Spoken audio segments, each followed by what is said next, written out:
Magandang umaga, magandang tanghali, magandang gabi mga kapatiran ko kay Kristo, mga kaibigan, saang dako man kayo naroon.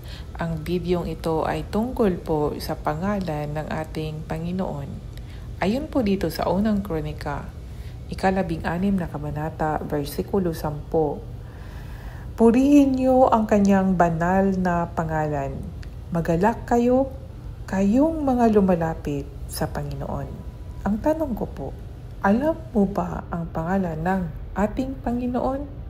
Ayon po dito sa Juan, 5 kabanata, mula sa 43 versikulo, naparito ako sa pangalan ng aking Ama. Ngunit ayaw ninyo akong tanggapin.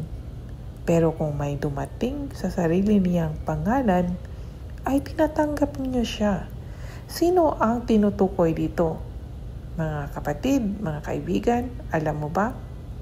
At ayon dito sa Revelation, 12 kabanata, 17 versikulo, kayong nakikinig, pag-isipan ninyong mabuti ang sinasabi ng banal na Espiritu sa mga iglesia.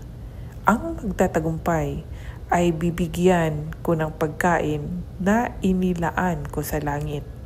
Bibigyan ko rin ang bawat isa sa kanila ng puting bato na may nakasulat na bagong pangalan na walang ibang nakakaalam kundi ang mga makakatanggap nito.